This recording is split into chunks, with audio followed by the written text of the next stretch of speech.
ఎత్తును శిఖరాన రోజు నిన్ను చూడగా తెలియదులే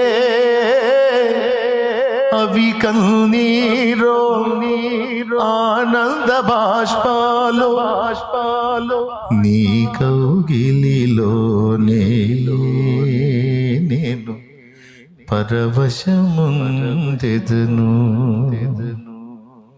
ప్రియుడా యేసయ్యా నిన్ను చూడాలని నిన్ను చేరాలని మనసారనామది కోరిని. సంతోషంగా వెళ్ళిపోయాడు సింహాల గుహలో. ఆహా, ఇంత త్వరితగతిని నేను నా తండ్రిని కలుసుకోపోతున్నా, నా దేవుణ్ణి కలుసుకోపోతున్నా. ఇప్పటి వరకు మరుగునున్న నీవిగా నా కళ్ళు ముందుకు రాబోతున్నావు తండ్రి. నా బ్రతుకు ధన్యమైపోయింది, నా జీవితానికి ఒక ముగింపు దొరికింది. ఇంకా పరుగున నీ సన్నిధికి వచ్చేయచ్చు, నీతో ఉండొచ్చు.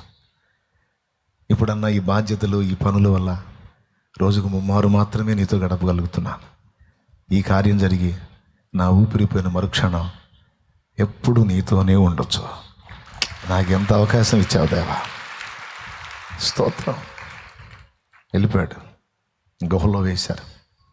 ఎంత ఆనందమో వాళ్ళకి, ఎంత సంతోషమో. ఇది జరిగినందుకు ఒకడేమో ఉపవాసం ఉన్నాడు, ఇది పొగడ్తలకు లొంగి